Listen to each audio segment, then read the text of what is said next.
Fala aí pessoal, meu nome é Renan, retornando aqui a nossa série de vídeos Dashboard. Vamos dar início à quarta parte dessa sequência, mostrando então a questão do clique nos nós e que diz respeito ao clique no valor de um mês, por exemplo, ele carregar os produtos referente ao mês clicado, carregar em cima de um cliente, mostrar os produtos que foram vendidos para aquele cliente naquele determinado mês. Então é isso que a gente vai mostrar nessa quarta parte dessa sequência de vídeos. E depois a gente vai entrar na questão aí de elaborar os gráficos, dependendo do que a gente clicar também. Mas, para que a gente saiba como isso funciona e como foi feito aqui as adaptações técnicas necessárias para que isso funcionasse, eu mostro agora. E vamos combinar que se o vídeo ficar mais extenso aí do que 10, 15 minutos, eu corto para a gente continuar no próximo, porque vídeos de 20 minutos aí ninguém merece, tá, pessoal? Beleza? Então vamos lá. Aqui, vamos entrar no código e vamos começar a analisar como essa parte foi feita aqui para que eu soubesse, ao clicar num determinado nó, o que ele vai retornar para nós, para a gente saber o que ele vai fazer. Então vamos lá. Algumas adaptações foram feitas aqui para que eu não criasse um código maciço muito grande e sim que eu conseguisse desmembrar ele em vários códigos menores para que, primeira coisa, ao clicar em cima de um nó, eu conseguisse identificar se eu cliquei o primeiro, o segundo ou terceiro nó, ou então se eu selecionei o total de vendas lá em cima do período total para que ele me retorne. Então eu assumi o seguinte: se eu cliquei no nó inicial lá em cima, onde ele mostra vendas, vamos carregar aqui só para mostrar. Se eu carregar nesse primeiro item aqui, ele vai fazer toda a questão de buscar todos os períodos lá da minha tabela e vai trazer tudo que a gente vendeu em todos os anos para somar os totais por produto aqui na nossa list view. Para eu fazer isso, como ele não está dentro de um nó, é apenas o título, ao que eu clicar em cima, eu preciso saber só se eu estou no primeiro nível, no nível 0, no caso, que eu chamei ele de nível 0. Então, para saber se vai ser o nível 0, eu só retorno uma propriedade aqui da Treview que se chama Full Patch. Vamos lá. Antes de chegar nesse nível da Full Patch, é o seguinte. Eu já explico a questão do Full Patch aqui, só um pouquinho. Assim, para eu saber que eu cliquei lá no primeiro item, eu vou ter que saber que a minha variável nós vale vendas. E para saber que isso daqui vale vendas, eu preciso saber no que eu cliquei, correto?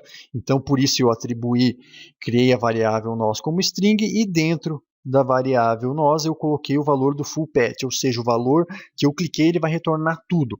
Se eu cliquei dentro do nível 1, ele vai retornar o valor, dentro do nível 2 ele retorna nível 1, nível 2, se for nível 3 nível 1, nível 2, nível 3, ele vai separar. E é isso que a gente vai usar para fazer o que a gente precisa aqui. Vamos ver? Então vamos lá. Opa, vamos só tirar o comentário aqui para que fique visível a bagaça. Vamos lá. Aqui, correto. Então, quando eu clicar em cima de algum nó, porque eu estou dentro da propriedade NodeClick, ele vai mostrar o que eu criei, o conteúdo. Daí vocês vão entender o que foi feito aqui para baixo, vai ficar facinho para entender. Então, vamos carregar a nossa matriz. Nossa Treview, desculpa, a matriz já está lá na frente que a gente vai ver. Então, se eu cliquei em cima aqui de um mês, ele vai retornar o mês que eu cliquei, mas como eu pedi o full patch, ou seja, tudo o que eu cliquei, ele vai retornar o ano e o mês. Se eu clicar em cima de um cliente, você vai ver que ele vai retornar o cliente que eu cliquei, mas ele retorna também o ano respectivo àquele cliente e o ano respectivo àquele mês. Então ele retorna todo o caminho, ou seja, o full patch daquele nó que eu estou clicando. E eu uso essas barras invertidas que você pode ver aqui. Ó. Aqui, como eu tenho uma barra, duas barras, eu vou dividir essa string pelas barras, então ele vai dividir em três partes. Uma, duas, três. E assim que eu vou saber se eu cliquei na primeira parte, na segunda parte ou na terceira parte. É o que eu mostro aqui na sequência. Vamos lá. Então vamos lá, vamos sair. Aqui. Então, eu pego o valor da minha string nós, que é o meu full patch, e vou só tirar o comentário aqui, e vou dividir. Eu vou dividir ela e para eu saber quantas divisões ela tem, eu vou atribuir uma variável, ou seja, eu vou criar uma variável como uma matriz, e essa matriz eu vou adicionar os dados quantos forem os níveis que eu tenho, ou seja, eu peguei minha variável nós e usei aí a função split, ou seja, a função split vai pegar uma string e vai dividir conforme o critério que eu quero.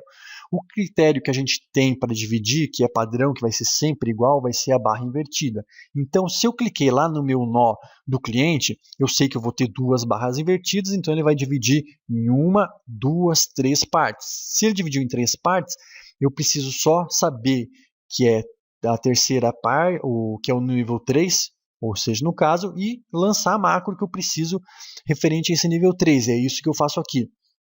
O nível 0, que é o nível dos períodos totais, eu só pego o full patch, como eu clico lá em vendas, ele vai retornar para mim o que eu cliquei. Então aqui, eu clicando aqui, ele retornaria só vendas acumuladas, mas eu quero só os 6 primeiros caracteres, só para eu ter com o que comparar, para saber se eu estou clicando mesmo nesse primeiro nível do título aqui da minha TreeView.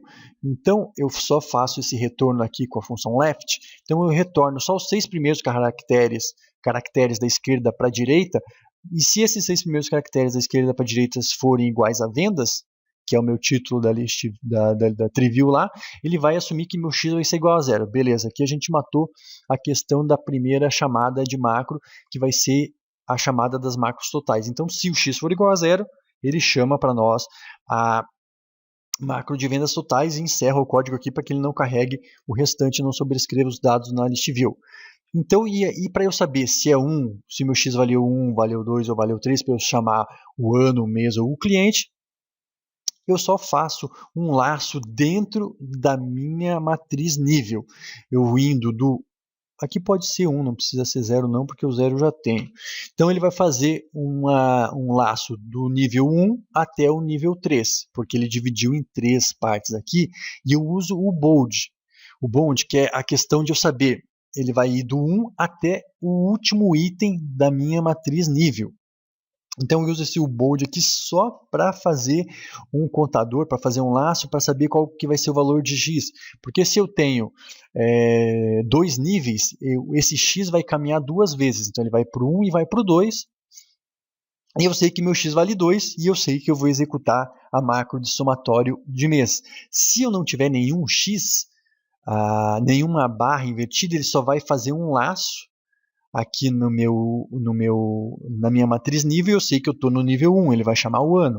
Se eu cliquei lá no cliente, que vai ter 2 barras, ou seja, tem 2 barras, ele dividiu em 1, 2, 3 partes, esse meu laço vai percorrer o primeiro nível, o segundo nível, o terceiro nível da minha matriz e vai retornar o x igual a 3. No caso, então, eu já sei que o nível que eu tenho que chamar aqui vai ser o nível 3, correto?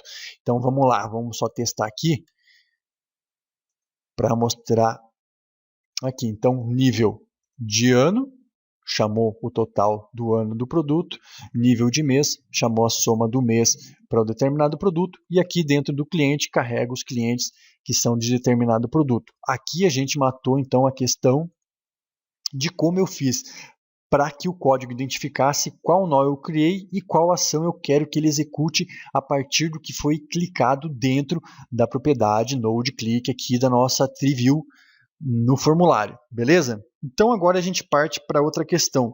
Bom, eu já sei o que eu cliquei e qual macro eu tenho que chamar. Agora é só eu chamar as macros. Vamos começar aqui pelas vendas totais, porque é a mais abrangente, depois a gente vai afunilando para cada um dos outros filtros aqui, que seria vendas totais, depois ano, mês e cliente. Vamos lá para vendas totais.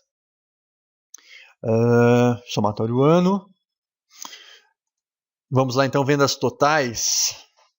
Eu vou ter a seguinte configuração. Primeira coisa que eu faço aqui como vendas totais vão ser muitos dados a serem processados aqui, eu criei aquela progress bar lá para que não fique parecendo que o código travou. Então aqui a progress bar eu torno ela visível e depois a gente vai adicionando os valores ali conforme a gente vai mostrar. Eu mudo também aqui, pessoal, porque conforme o nível de detalhamento que eu vou ter dentro da List View, eu posso ter o valor unitário do produto, porque quando eu clico lá no meu nível, aqui agora vocês vão ver, vamos ver. Quem percebeu aqui já deve ter notado aqui o seguinte, a princípio ele aparece valor unitário aqui para nós, correto? Mas ao ser clicado num ano, por exemplo, ele vai ter o valor médio dos produtos, porque eu não tenho um valor unitário só e eu não tenho um cliente só. Então eu posso ter preços diferentes para cada cliente, então eu faço essa questão de ponderação para um valor médio dos produtos que foram vendidos para que os totais batam, ou seja, a multiplicação de quantidade versus valor médio deu o valor total dos produtos que foram vendidos naquele ano. E quando eu clico no nível de detalhamento aqui de cliente, ele muda para valor unitário, porque aqui eu sei que essa foi uma venda referente àquela nota fiscal e que o valor unitário diz respeito a esse cliente e a esse produto, então fica correto o que a gente vai mostrar. Então tem essa diferenciação aqui. Então vamos lá. Para parar aqui, agora achar aquela macro de novo, vamos lá, somatório ano, vendas totais. Daí a gente entra, eu só mudo então a questão do título lá da minha coluna para valor médio, quando eu estou no valor nas vendas totais, e vou fazer aqui um laço dentro da minha planilha 1 só para fazer o seguinte aqui, ó, um laço aqui da célula até que ele encontre um valor vazio, ele vai pegar, se a minha célula for valor de venda, então ele vai adicionar dentro da minha matriz aqui, dentro da minha list view, desculpa, o valor que ele encontrar dentro da célula da linha 12. Então você vai entender aqui o seguinte, o que eu tenho dentro para ele adicionar na primeira, como item dentro da minha list view, o que está dentro da coluna 12 da minha tabela. Então, coluna 12, o que a gente vai ter aqui? 1, 2, 3, 4, 5, 6, 7, 8, 9, 10, 11, 12. Ele carrega todos os produtos. Depois de eu carregar todos os produtos, tudo que for venda na minha planilha aqui, ó, deixa eu só puxar para vocês verem, tudo que for venda na minha coluna A, ele vai carregar esses produtos dentro da minha list view como item. Então ele já vai mostrar para nós dentro da list view todos os produtos que foram carregados. Vamos voltar para cá. Então, depois que eu carreguei todos os produtos que são relativos à venda dentro da minha list view, eu tenho que eliminar os repetidos da minha list view. Então, eu só fiz um código simples aqui para que ele remova tudo que for item repetido, ele vai deixar em valores exclusivos dentro da minha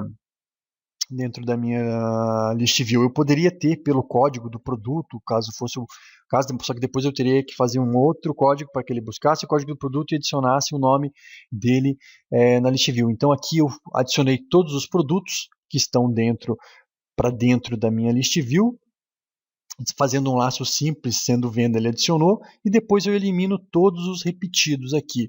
Esse código de eliminar repetidos tem uma infinidade de utilidades aí. Se você for pegar só esse código aqui, você pode fazer miséria com ele aqui nessa questão de eliminação de repetidos. Então ele só vai fazer o seguinte, ele vai fazer um laço dentro do outro, ou seja, laço de Y, o laço de Y dentro do laço de X.